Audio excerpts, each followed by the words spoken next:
अब वो वहां से अंतर ध्यान हो गए। अब तो उस ब्राह्मण को रात भर नींद नहीं आई।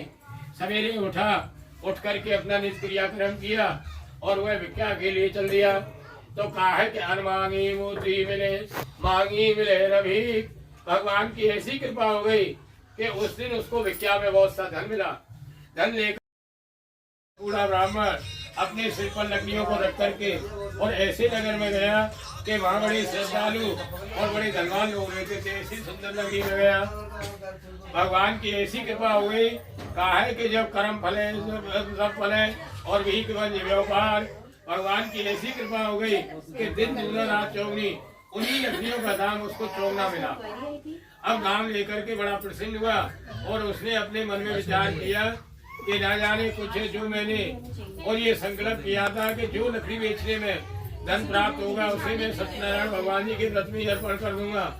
अब मैं घर चलता हूँ तो सभी को लालच आएगा, इसलिए और पक्के केले के फल, घी, दूध, शक्कर, गेहूं का चूर इत्यादि श्री सत्यनारायण भगवान जी की और कुल सामग्रियों को लेकर के और वो अपने घर आया। घर आकर के उसने अपने भाई बंधु सगे संबंधी व्रत किया। उसी व्रत के प्रभाव से वह बूढ़ा ब्राह्मण आज अकड़ारा धन पौत्र से युक्त हुआ और संसार में बड़ा सुखी होकर के और बड़ा जागरण कीर्तिमान होकर के अंत में मैं वैकुंठ धाम को चला गया। एकदम श्री सत्यनारायण व्रतम कथा द्वितीय अध्याय संपूर्ण। बोलो श्री सत्यनारायण भगवान की जय, बोलो विष्णु भगवान की जय। बड़ी जल्दी आ गए आप दोनों, लेट आ गए।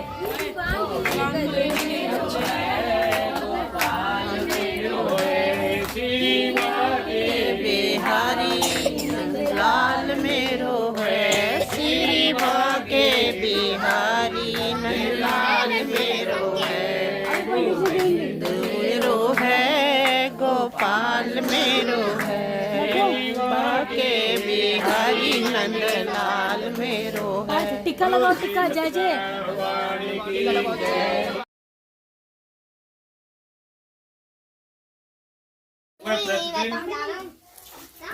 देव स्थानों पर जाता वहाँ जितने और गरीब कंगला रहते थे उनको धन दे करके वस्त्र दे करके और उनके कष्टों को दूर करता था। उसकी पत्नी कमल के समान बड़ी मुखवाली और बड़ी सतभक्ति थी, मगर उनके पास में कोई संतान नहीं थी। संतान न हीनो कारो इसी न जातो न समझते। संतान न होने के कारण सभी स्त्रियां रानी को ताना देती थी, इसलिए उन दोनों ने और वृंदशिला नदी के तट पर जाकर के एक बहुत बड़ा श्री सत्यनारायण भगवान जी का यज्ञ प्रारंभ किया। उसी समय वहाँ एक साधु वैश्य आया, उसके पास में बहुत सा धन था। नाव को किनारे पर ठहरा करके राजा के पास गया और वहाँ जाकर के बड़े आदर भाव के साथ कहने लगा कि महाराज आप इतनी श्रद्धा भक्ति पूर्वक आप ये क्या कर रहे हो और इसके करने से क्या फल की प्राप्ति होती है, ये कृपा करके मुझे बता दीजिए। राजा कहने लगा भैया मैं राजा हूँ और मेरे पास में कोई संतान नहीं है। संतान ना होने के कारण सभी स्त्रियां रानी को ताना देती हैं, इसलिए संतान प्राप्ति के लिए और ये श्री सत्यनारायण भगवान जी का उत्तम व्रत किया जा रहा है। राजा के वचन सुन करके और साधु बड़े आदर भाव के साथ कहने लगा कि कहा है कि दुखिया से दुखिया मिले, करे दुख की बात, सुखिया से दुखिया मिले, पूछत नहीं कोई बात। कि महाराज मेरे पास में भी कोई संतान नहीं है और क्या इस व्रत के करने से संतान निश्चय ही प्राप्त होती है, ये सारा विधान मुझे बतलाओ, मैं भी आपकी कथा अनुसार इस व्रत को करूंगा। ये सारा विधान सुन करके और वो बड़े आनंद पूर्वक अपने घर आया। घर आकर के उसने अपनी पत्नी लीलावती से और वह संतान देने वाले व्रत का समाचार सुनाया और कहा कि जब मेरी संतान होगी तब मैं इस व्रत को करूंगा। ऐसा आश्वासन उसने अपनी पत्नी को दिए। भगवान की ऐसी कृपा हो गई कि एक दिन उसकी पत्नी अपने पति के साथ और संसारिक धर्म में होकर के और वह गर्भवती हो गई। उसके 10वें महीने में बहुत सुंदर कन्या का जन्म हुआ। कन्या जैसे बढ़ने लग गई, जैसे शुक्ल पक्वा चंद्रमा बढ़ता है, कन्या का नाम कलावती रखा। लीलावती मीठे वचनों में अपने पति से कहने लगी कि पतिदेव, जब हमारे पास में कोई संतान नहीं थी और आप कहीं से संतान देने वाले और व्रत का समाचार सुन के आए थे, अब भगवान की कृपा से हम पर संतान प्राप्त हुई है, अब कृपा करके आप उस व्रत को कर दीजिए। साधु कहने लगा कि एक पंच दो काम जो कहावे वही चतुर्मानस के लावे।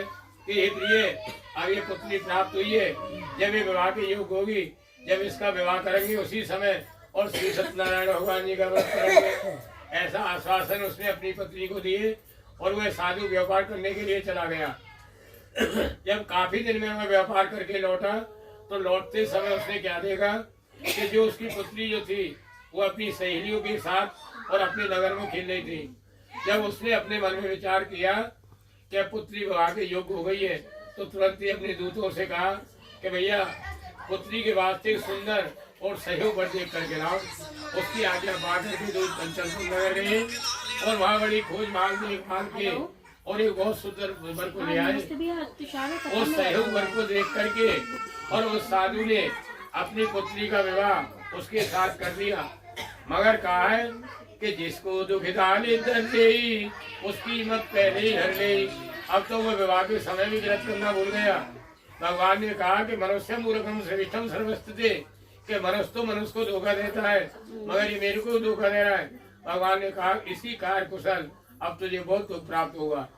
अब ये साधु अपने दामाद को लेकर के और राजा चंद्रकेतु के नगर में व्यापार करने के लिए चला गया। एक दिन वह ससुर दोनों ससुर जमाई और रास्ते में ठहरे हुए थे और राजा चंद्रकेतु के चोरी हो गई। उसके धन को चोर चुरा करके शीघ्र भागे जा रहे थे, मगर राजा के सिपाहियों को आते हुए देख करके और उन चोरों ने घबराते हुए उस धन को चुपचाप वहां रख दिया। यहाँ वे दोनों ससुर जमाई ठहरे हुए थे। अब जब दोनों चोर आगे निकल गए तो उन दोनों ने और राजा के सिपाहियों को पता चला कि वह धन को रखा हुआ देखा, तो दोनों को बांध करके और बड़े हंसते हुए बड़ी प्रसन्नता से कहने लगे, महाराज हम ये दो चोर पकड़ लाए हैं। राजा ने कहा ठीक है, इन दोनों को कठोर कारावास में डाल दो और जितना भी धन है वह सब अपने पास ग्रहण कर लो। उसी के श्राप द्वारा घर में भी चोरी हो गई। अब तो खाने तक को भी अन्न नहीं रहा। कलावती और लीलावती दोनों अन्न की चिंता में बड़ी दुखित हुई। एक दिन कलावती किसी ब्राह्मण के घर चली गई।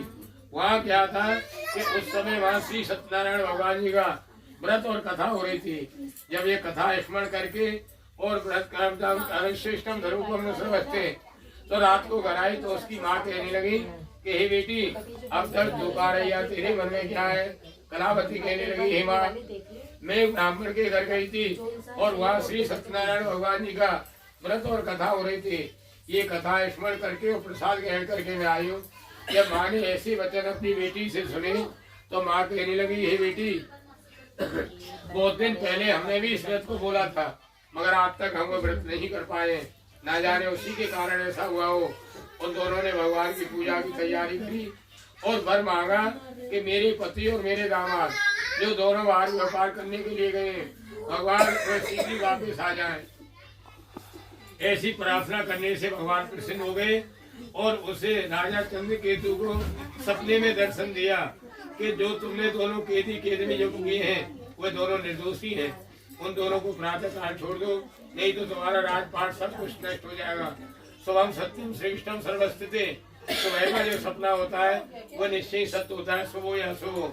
ऐसा जब सपना राजा ने देखा तो राजा ने अपनी सभा बुलाई और सभा में दोनों केदियों को बुलाया। दोनों ने आते ही राजा को दंडोत प्रणाम किया, नमस्कार किया।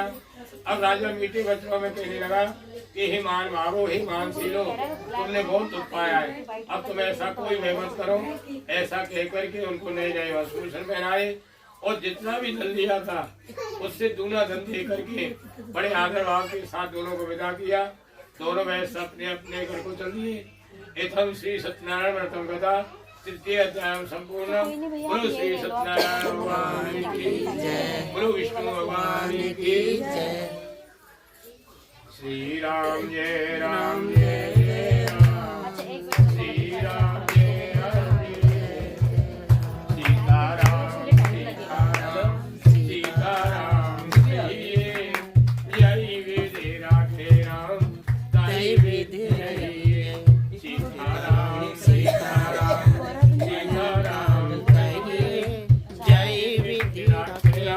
वही पूजा देख लेता, वही पूजा देख लेता।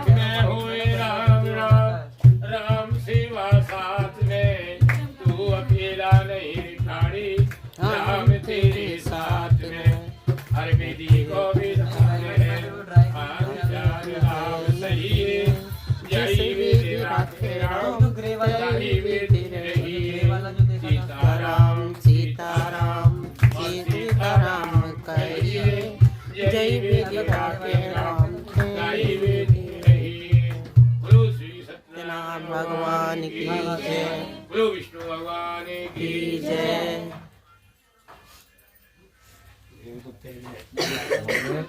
आप तो सुन लीजिए पर हमारे हो ये फोन तूने फोन दिया इसलिए कर रहे हैं। नहीं तुम इधर होके करा था।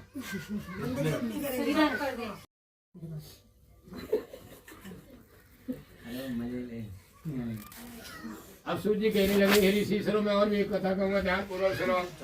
जब इतना कष्ट भोगने के बाद बलि नहीं विपरीत है, भगवान ने डंडी का रूप धारण किया और बड़े आदर भाव के साथ जाकर के इससे पूछा कि ये साधु तेरी नाम में क्या भरा हुआ है। भगवान में आके घमंड में आके कहने लगा कि हे डंडी आप क्यों पूछ रहे हो, क्या आपकी धन लेने की इच्छा है? मेरी नाम में तो बेल पत्र आदि भरे हुए हैं। भगवान ने कहा कि जाकी रही भावना जैसी परम मूर्ख देखी तैसी, कि भैया तेरा वचन सत्य। ऐसा कह करके कुछ दूर जा करके और वह समाधि लगा करके बैठ गए। जब डंडी के जाने के बाद उस साधु ने अपनी नाम में देखा तो बेल पत्र हाथ भरे हुए देख करके मूर्छित हो गया और कहने लगा टकाई धर्म है, टकाई कर्म है, हाय टका इस प्रकार से पुकारने लगा। उसका दामाद कहने लगा आप क्यों शोक कर रहे हो, क्यों विलाप कर रहे हो? कहा है कि सत्य बराबर तप नहीं और झूठ बराबर पाप, जाके हृदय सत्य है ताकि हृदय।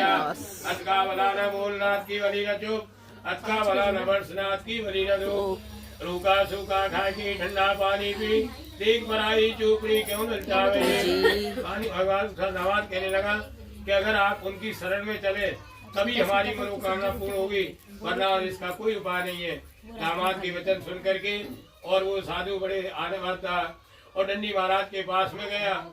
वहां जाकर के कहने लगा कि आमत जानत लखन न काऊ, धन्यवाद के यही स्वभाव कि हे प्रभु आपकी माया को, आपके रूप को, आपके स्वरूप को ऋषि मुनि ब्राह्मण भी आपको नहीं पहचान सकते हैं कि आप मनुष्य की परीक्षा लेने के लिए किस रूप में आ जाएं। मैं आपको नहीं पहचान पाया कि साक्षात भगवान आप मेरी परीक्षा लेने के लिए आए। जो मैंने आपसे अर्थ सत्य वचन बोले थे उनको मेरे को क्षमा करो और मेरी रक्षा करो, मेरी नौका में पहले के समान धनवर दो। ऐसी भक्ति भाव देख करके भगवान प्रसन्न हो गए और उसकी इच्छा अनुसार वर दे करके और वहां से अंतर ध्यान हो गए। जब उस साधु ने अपनी नाम में देखा तो जैसे पहले धन था वो वैसा ही हो गया। फिर उसने उस समय यहाँ आकर के और भगवान सत्यनारायण भगवान जी की कथा करी, व्रत करा। व्रत करने के बाद जब वो अपने घर को चला तो थोड़ी दूर रहने पर उसने अपने दूतों से कहा कि भैया घर जा करके संदेशा दे दो कि साधु अपने दामाद से और इस नगर के निकट आ पहुंचे हैं। जब दूत घर पहुंचे तो उस समय क्या था कि लीलावती और कलावती दोनों ही और मावेती अपने अपने पतियों की सेवा में और भगवान की पूजा में लीन थी। उन्होंने ऐसा समाचार सुना तो उनको बड़ी खुशी हुई। खुशी के कारण लीलावती कहने लगी कि बेटी मैं अपने पति के दर्शन को जा रही हूँ और तू ये कार्य पूर्ण करके शीघ्र आ जाना। जब माँ चली गई तो बेटी ने सोचा कि पति देवम परमेश्वरम साक्षातम प्रिय दर्शनम, कि मैं भी अपने पति के दर्शन को चलती हूँ, मगर कारणवश और वह भगवान का प्रसाद ग्रहण करना भूल गई। उसी के वजह के कारण भगवान के और भगवान ने उसके और पति को नाव से पानी में डुबा दिया। अब जो अब कन्या को जब ऐसे नौका को डूबी हुई देखा तथा और कन्या को रोते हुए देखा तो साधु बड़े दुखित होकर के कहने लगा हे प्रभु मेरे से या मेरे परिवार से कोई भूल चूक गलती है उसको हमारी को क्षमा करो और मेरी रक्षा करो। ऐसी भक्ति बात करके और भगवान ने और आकाशवाणी हुई कि साधु तेरी जो कन्या है ये मेरे प्रसाद को छोड़ के आई है, इसीलिए इसका पति अदृश्य हुआ है। अगर ये घर जा करके प्रसाद खा करके लौटेगी तो इसके पति के दर्शन अवश्य मिलेंगे। ऐसी आकाशवाणी सुनकर के कलावती घर आई। घर आकर के उसने भगवान का प्रसाद ग्रहण किया तो जैसे उसका पहले पति था वैसा ही हो गया। फिर उस साधु ने अपने मन में एक ऐसा नियम धारण और ऐसा संकल्प कर लिया कि वह हर महीना हर पूर्णमासी हर संक्रांति इस व्रत और कथा को करने लग गया। फिर यहाँ अंत में वह सर्वलोक को चला गया। इथम श्री सत्यनारायण व्रतम कथा चतुर्थम अध्याय संपूर्णम। बोलो श्री सत्यनारायण भगवान की जय, बोलो विष्णु भगवान की जय। गोविंद जय जय गोपाल जय जय गोविंद जय जय गोपाल जय जय राधा रमण हरि गोपाल जय जय राधा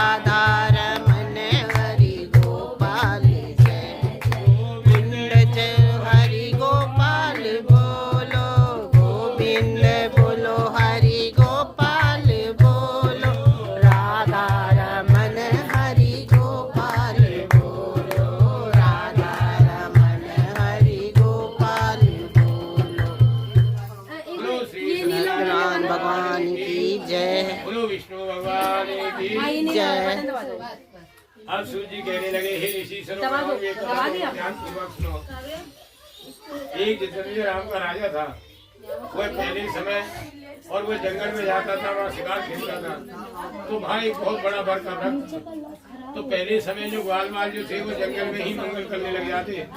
वहाँ एक बहुत बड़ा बर का वृक्ष था ग्वाल वालों ने, और वहाँ एक बहुत बड़ा श्री सत्यनारायण भगवान जी का और यज्ञ प्रारंभ किया। जब राजा को आते हुए देखा, राजा का आदर किया, सत्कार किया, सम्मान किया, तो राजा अगवानी वश ना तो वहाँ गया, न भगवान को दंडवत प्रणाम किया, न नमस्कार किया, और वह अपनी सुंदर नगरी को चल दिया। तो कहा है कि भगवान की मार से इंसान कहीं नहीं बच सकता है। भगवान ने उसके जाने से पहले जो भी उसकी नगरी में था वह सब कुछ नष्ट कर दिया। अब तो वह अपनी नगरी को भी नहीं पहचान पाया। ब्रह्मम ज्ञानम मनुष्यम मूर्खम, मनुष्य के अंदर एक ब्रह्म होता है। ब्रह्म का है कि कोई भी मनुष्य कोई भी कार्य करता है तो उसका फिर अपने मन में फिर अपने मन में एहसास और पछतावा भी करता है कि मैंने ये अच्छा किया बुरा किया।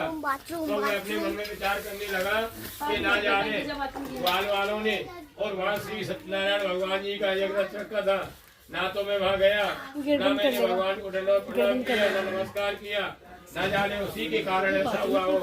वो विश्वास करके ग्वाल वालों के पास गया। फिर वहाँ जाके और बड़ी श्रद्धा भाव के साथ उसने भगवान का प्रसाद ग्रहण किया। तो जैसे वह पहले था वह वैसा ही हो गया, और 3 काल तक सुख भोग करके अंत में वह स्वर्ग लोक को चला गया। और अंत में वह स्वर्ग लोक को चला गया। अब जो मनुष्य इस परम दुर्लभ व्रत को करेगा उसे सत्यनारायण भगवान जी की कृपा से धन दान की प्राप्ति होती है। निर्धन धनी होते हैं वे निर्भय हो जाते हैं, और जिन पर संतान नहीं होती है वे बेसम ध्यान पूर्वक सुनो।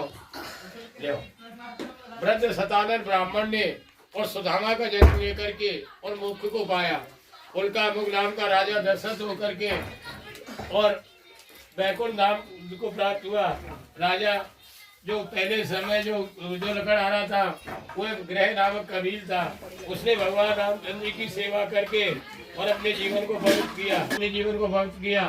मुरद राजा ने अपने पुत्र को अपने हाथ से आरे से चीर के भगवान के 5वें अध्याय में भगवान ने सभी के दुख संकटों को दूर किया है। इसी तरह से हमारे भक्त और यजमान सभी के भक्त संकट दूर हो। इतम श्री सत्यनारायण व्रतम कथा 5वें अध्याय संपूर्णम। बोलो श्री सत्यनारायण भगवान की जय। बोलो विष्णु भगवान की जय। राम नाम सुखदाई भजन करो, भाई के जीवन 2 दिन का। राम नाम सुखदाई भजन करो, भाई के जीवन 2 दिन का। ये जीवन जंगल की रखे, ये जीवन जंगल नाम सुखदाई भजन करो, भाई के जीवन 2 दिन का। ये जीवन है पानी का बबूला, ये जीवन है पानी का बबूला। हवा चले उड़ जाई, भजन करो भाई के जीवन 2 दिन का। राम नाम सुखदाई भजन करो, भाई के जीवन 2 दिन का।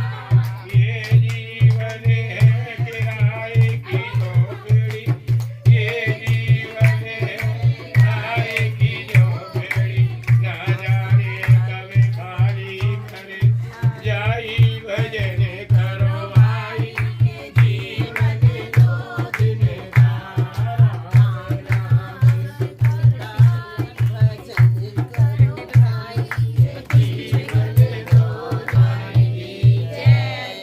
बोलो विष्णु भगवान की जय। चम्मच निकाल ले। ऐसा लाभ क्यों है गरम होता है सामने रख ले। ओम गणपति स्वाहा ओम भो स्वाहा ओम स्व स्वाहा ओम नमः स्वाहा ओम प्रजापति स्वाहा ओम अग्नि स्वाहा। अब आपको सारी डालिए और सभी डालिए जो सामग्री दे रखी है तुमको नहीं चला रखा है घर क्यों दही इसी में रख लो चाहे तो जाए आज जो लगती है भैया डाल। ओम मुरे से श्री सूर्याय नमः स्वाहा ओम मुरे से श्री चतुर्दशी नमः स्वाहा ओम मुरे से श्री भवाय नमः स्वाहा ओम मुरे से श्री उदय नमः स्वाहा ओम मुरे से श्री गुरु नमः स्वाहा ओम मुरे श्री शुक्राय नमः स्वाहा ओम मुरे से श्री शनिचाय नमः स्वाहा ओम मुरे श्री राघवे नमः स्वाहा ओम मुरे से श्री केतवे वो बोली बती है ओम मुरे श्री केतवे नमः स्वाहा ओम वाणी प्राप्त नमः स्वाहा मातु नमः स्वाहा ओम शशि गुणाभ्यो नमः स्वाहा उमा महेश्वराभ्यो नमः स्वाहा लक्ष्मी नारायणाभ्यो नमः स्वाहा ओम श्री इष्टदेवताभ्यो नमः स्वाहा ओम श्री कुलदेवताभ्यो नमः स्वाहा ओम श्री ग्राम देवताभ्यो नमः स्वाहा ओम श्री प्रधान देवताभ्यो नमः स्वाहा ओम श्री वासुदेवताभ्यो नमः स्वाहा ओम पूर्वस्य श्रीदानम संस्थानम पूर्णाहुति शुद्ध विवाह कार्य सफलता प्राप्ति तार्थम समस्त सबको दे देना समस्त देवतायनम संस्थाय स्वाहा। वहाँ से चिमनी जलाया पहले से जला दे।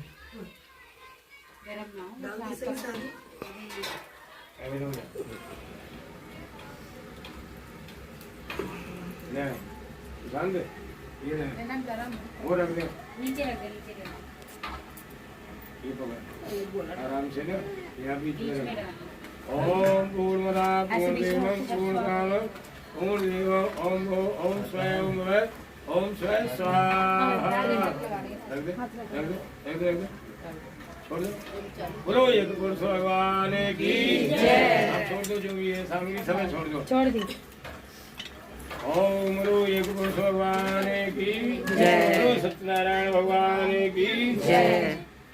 ले जी ये रख दो इसमें जो थाली में जोत रखनी है। हाँ आरती माला को ले लो बस दे दो।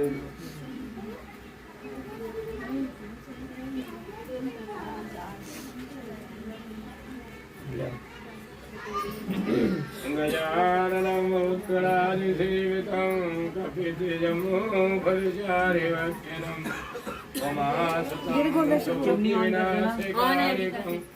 नमामि बाथरूम वाली ओम जय जगदीश हरे स्वामी जय जगदीश हरे भक्त जनों के संकट दास जनों के संकट क्षण में दूर करे ओम जय जगदीश हरे धावे फल पावे दुख बिन के मन का स्वामी दुख बिन के मन का सुख संपत्ति घर आवे सुख संपत्ति घर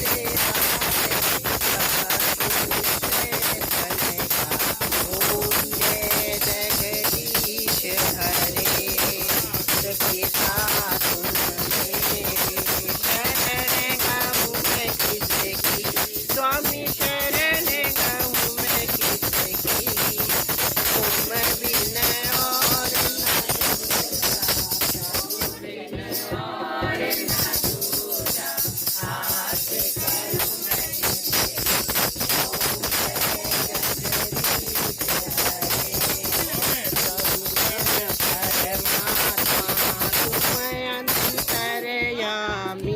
स्वामी तुम तरया पार ब्रह्म परमेश्वर पार ब्रह्म परमेश्वर तुम सबके स्वामी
ओम जय स्वामी जय जय दीनानाथ, भगवान जय जय राधे श्याम, प्रभु जय जय सीताराम।